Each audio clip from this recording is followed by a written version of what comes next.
The place, Annapolis.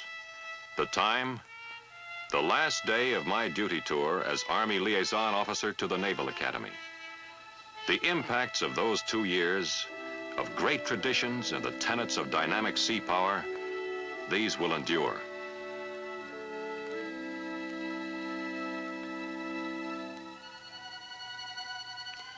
The monuments to the past at the Academy have become more than curios to me. They are expressions of pride in a great past which has shaped our Navy.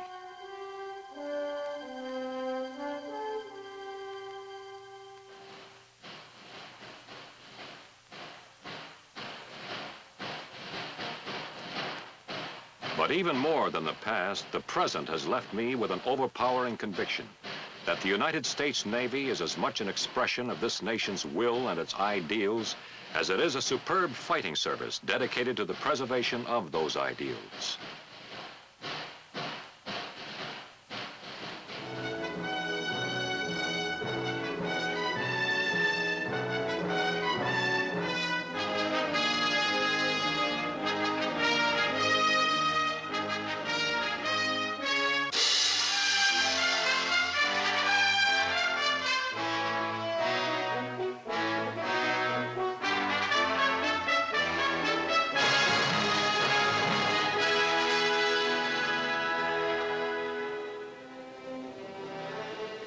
Three-fourths of our planet is ocean, 330 million cubic miles of it, and all of it the Navy's domain, in peace and in war.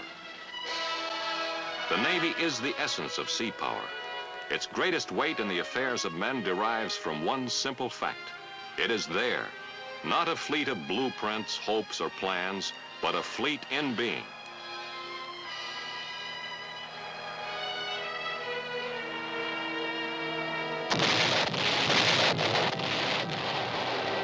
By its very existence, this fleet in being is a deterrent to would-be aggressors who prowl the same oceans with weapons of supersonic death. When we think of the uneasy truce called peace, so frequently assailed by an ideology pledged to our destruction, the reality of the Navy looms larger than ever. This Navy of ours, rooted in the past, is also a Navy capable of meeting the lethal dangers of the present. As the enemy grows stronger with every tick of the atomic clock, so too our Navy gains nuclear sinews daily.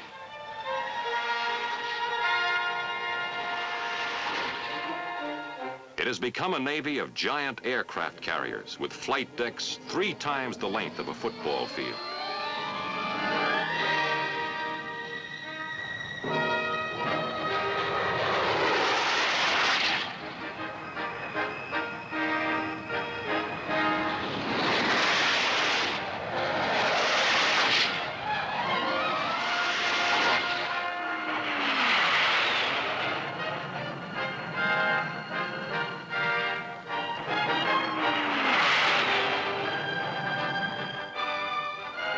Its ground combat force, the Marine Corps, is an arm of that sea power. Throughout the Navy's history, whether landing on enemy shores in whale boats or helicopters, the Marines have added greatly to the Navy's versatility and flexibility in the accomplishment of its mission. It is an up-to-date Navy of electronic profile. A Navy of sleek, nuclear-powered silhouettes with missile systems more lethal than the biggest batteries of floating rifles.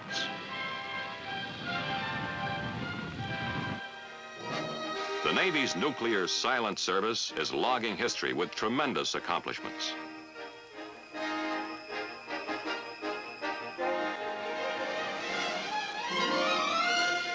The submarine Nautilus was the first to cross the polar cap under nuclear power beneath the ice. The Triton, first to circumnavigate the globe submerged, traveling 41,500 miles in 84 days without refueling. The Sea Dragon and the Skate, first to rendezvous at the roof of the world.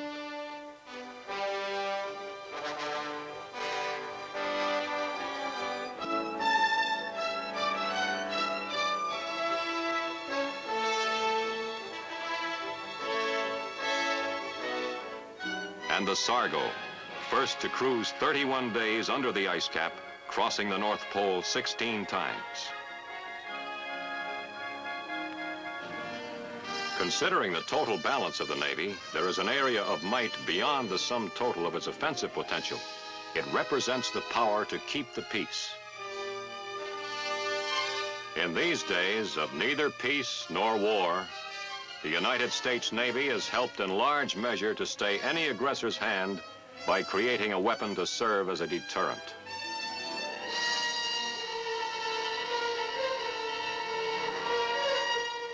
It takes an immortal event to immortalize a moment in time, and such a moment flashed into being when from the depths of the Atlantic, a missile emerged, the Polaris.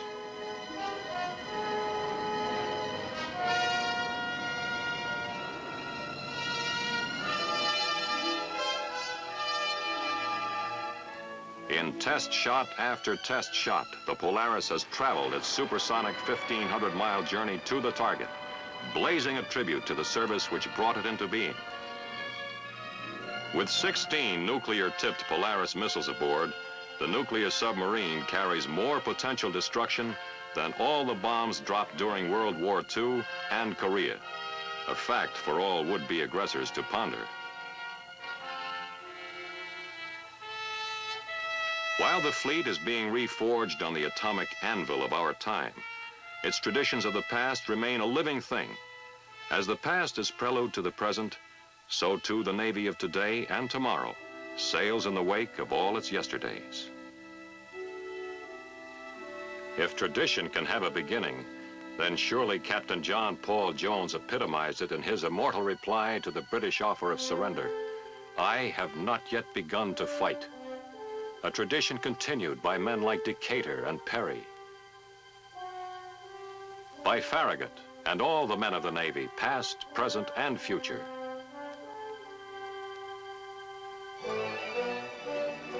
It gained beyond measure in the wars that were to follow, when in the First World War, the Navy convoyed 2 million soldiers across the Atlantic without loss of one life, and shepherded 100,000 merchant ships through U-boat-infested waters. At the time of America's entry into the war, the German submarine wolf packs had almost brought the Allies to their knees. The Navy's ingenuity in devising new weapons against the German submarines was in the tradition of a fleet dedicated to secure the future of freedom.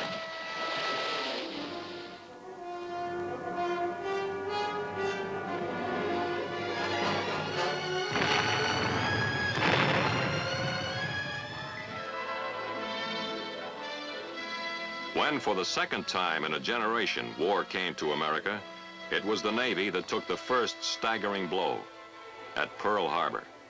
Yet it came back with greater honor and power than anyone had thought possible, and surprised the enemy with its audacity against overwhelming odds. In this Second World War, almost lost to tyranny, the Navy fought a two-ocean, two-front war. In the Atlantic, over which millions of American soldiers had to be ferried, Allied lifelines had to be kept open.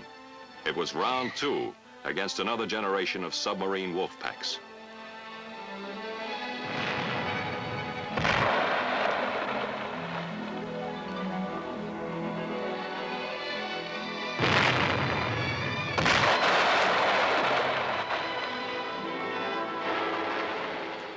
In the Pacific, the Navy's pattern of counterattack became a classic. It was immortalized in the grinding years of seeking out the enemy fleet and destroying it in encounter after encounter. Only a pitifully few carriers, cruisers, and destroyers were available in that first year of the Pacific War. But the Navy made do with what it had. Skill and courage first tipped the scales at Midway.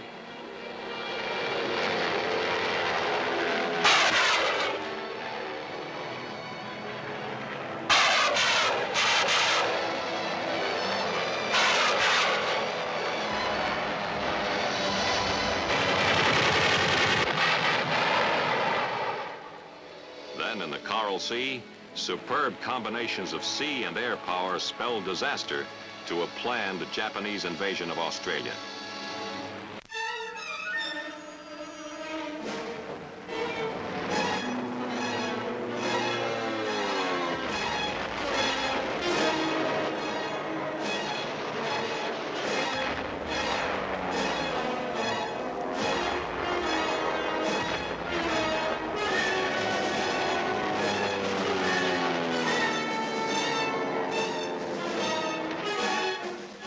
Such victories at sea were followed by amphibious assaults on beach after bunker-studded beach. First by the Navy's own ground combat forces, the Marines, and later together with the Army.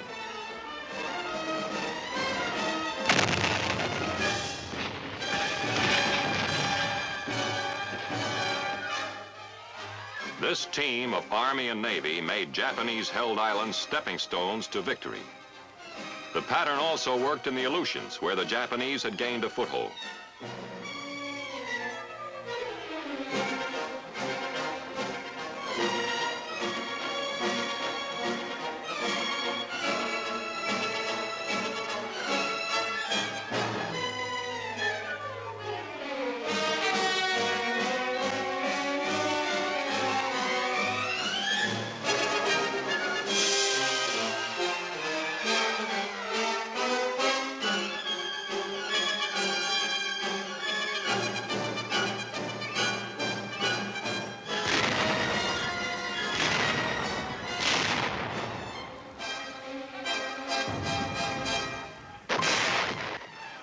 In Leyte Gulf, the same deadly pattern was repeated.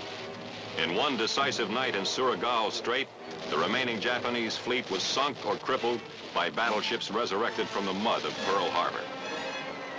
The enemy's last desperate gesture was reduced to kamikaze raids on a fleet that had come to stay.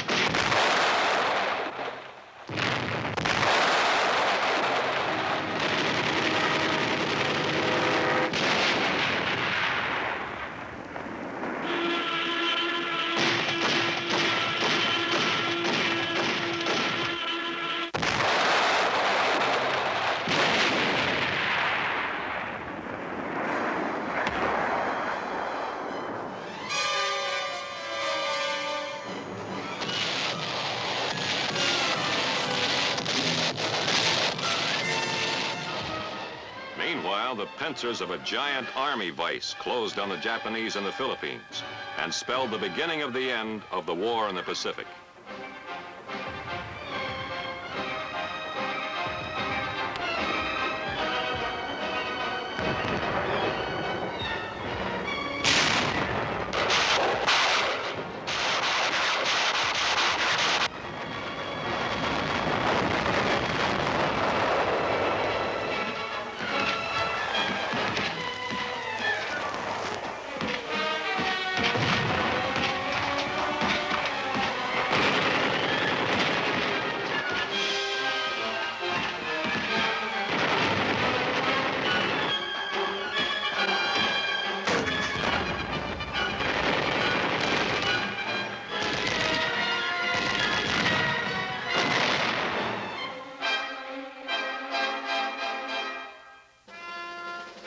It was right and proper that the surrender terms should be signed in Tokyo Bay on board a Navy ship, the USS Missouri.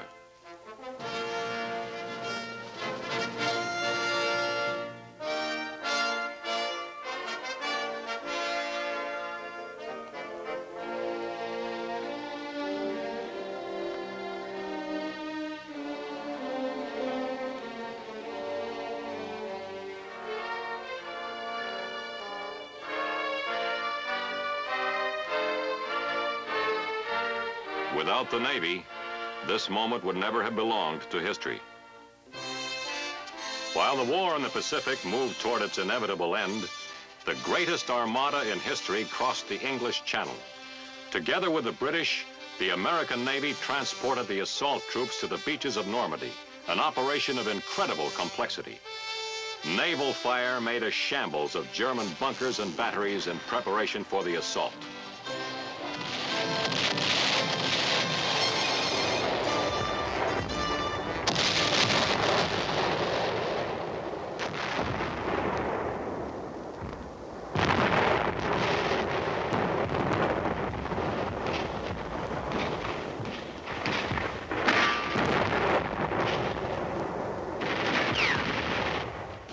With the assault troops ashore and moving inland, the man with a rifle voiced a heartfelt, "Well done."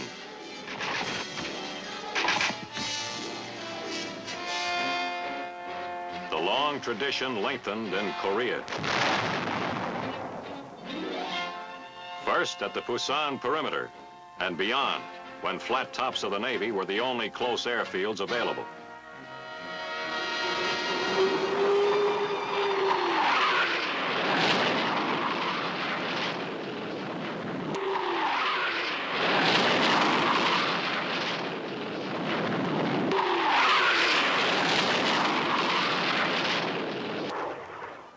Navy and Marine pilots provided sorely needed air combat support for the hard-pressed ground troops.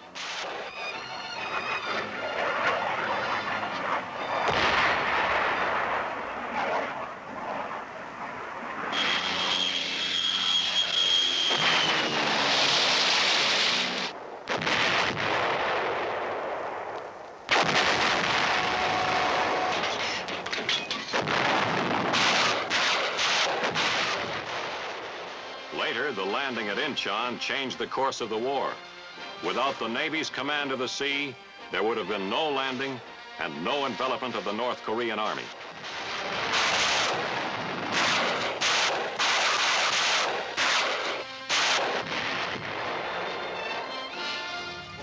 The Navy's might made possible that end run, resulting in a crushing defeat of the Communists and, for all practical purposes, the elimination of the North Korean People's Army from the war.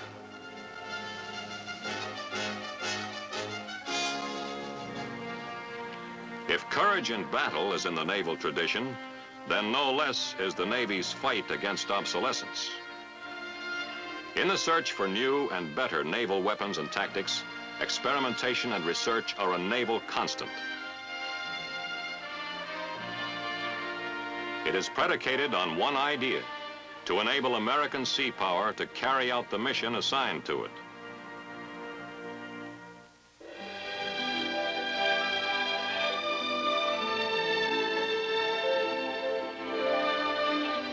The naval line of technological development is, like naval tradition, a direct one.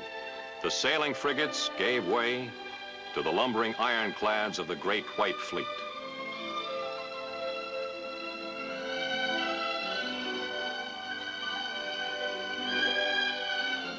In due time, yesterday's battleships were retired to the mothball fleet and the salvage yard, to be replaced by ships better suited to current needs. In naval technology, nothing is ever absolute. During the years after World War I, the Navy experimented with lighter-than-air aircraft, the Zeppelin. The helium-filled blimps briefly filled a need, and then they too joined the past.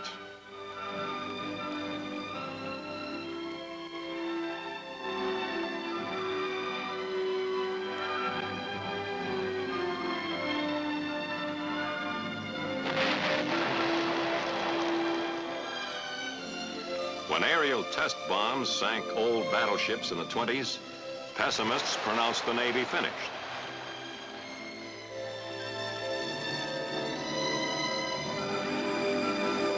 Instead, the Navy accepted the airplane as merely another adjunct to sea power.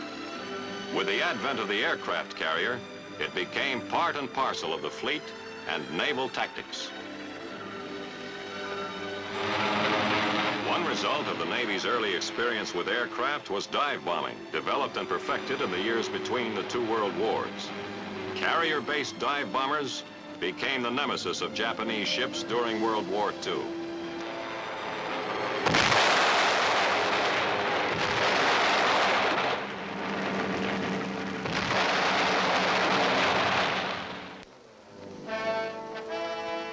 Today, the modern attack carrier with almost 100 supersonic jets and other aircraft aboard is the Navy's capital ship.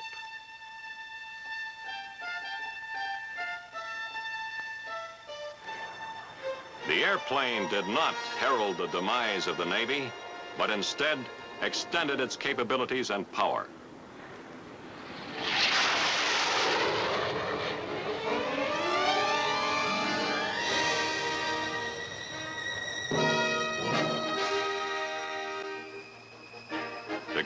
Underwater also made possible a new dimension in amphibious landing technique, vertical envelopment.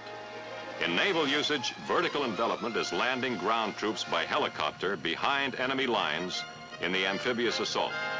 This tactical maneuver, originated by the Marine Corps, is now accepted as standard.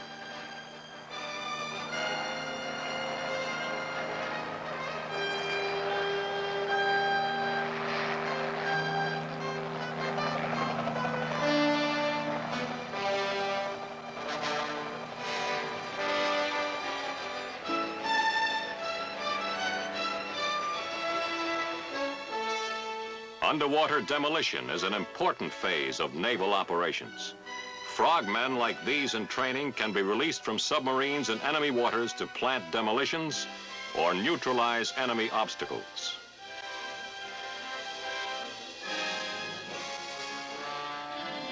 Refueling while underway is another Navy development. It has made possible greatly extended cruising ranges without need for an extensive base system.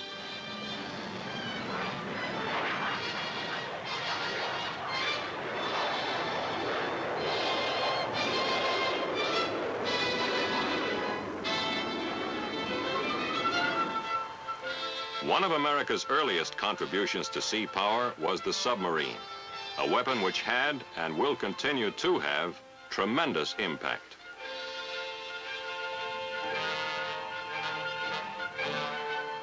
It was also Navy men who first saw the value of nuclear power plants for submarines and developed them.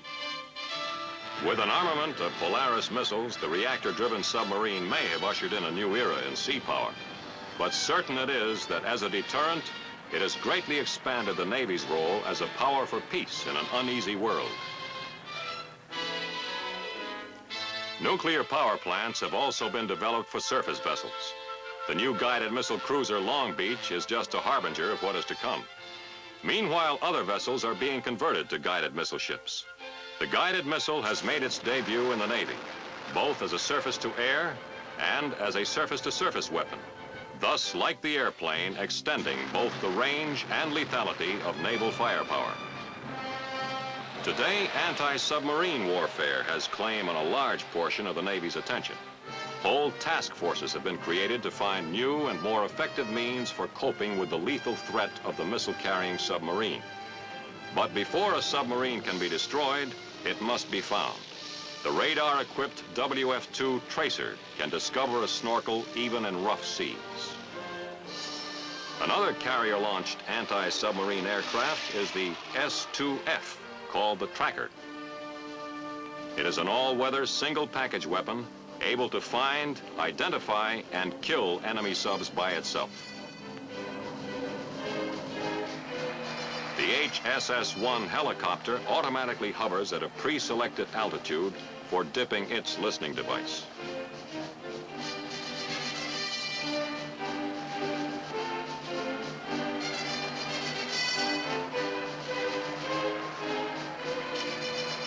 It carries depth charges and homing torpedoes and can act as a sub-killer or guide surface vessels in for the kill.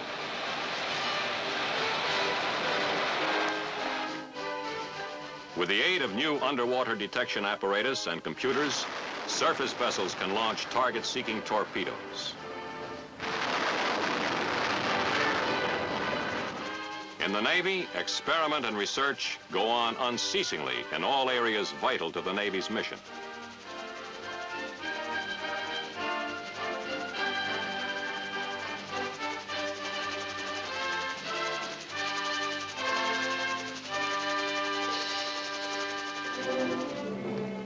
That mission also includes the exploration of Antarctica. The Navy ships have become an almost fixed feature on the frozen wastes of a new continent on the bottom of our planet.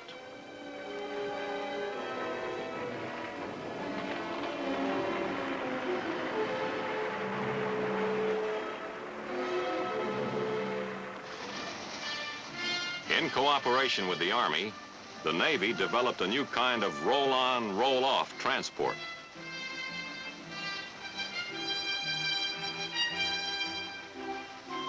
These ships accept entire vehicles with their loads, either from shallow draft lighters at sea or from a pier. At the overseas port, the vehicles roll off under their own power, saving time and effort by eliminating unloading and again loading the cargo at the destination for land transport.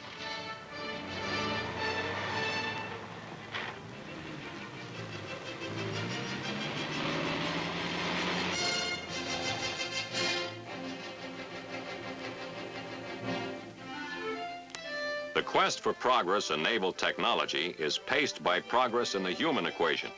As always, the new is only as good as the men who use it.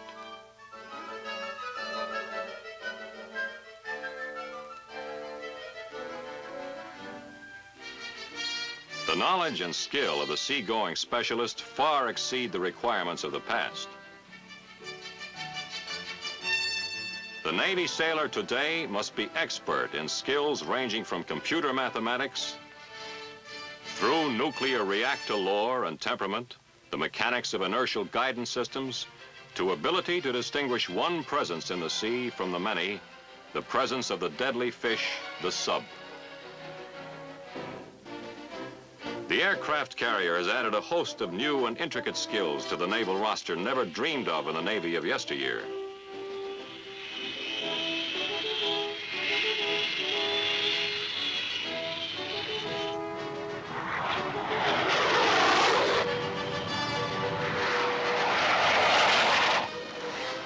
One thing, however, the sailor specialist has in common with all the Navy men who have gone before.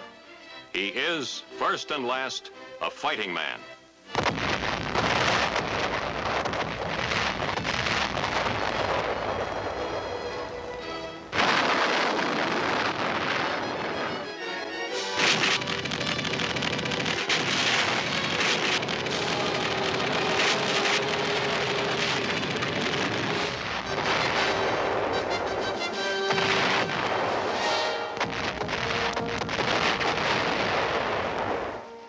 We of the United States Army are proud to serve in defense of freedom on the same team with the Navy, custodian of a great tradition and a dynamic sister service. We salute the United States Navy.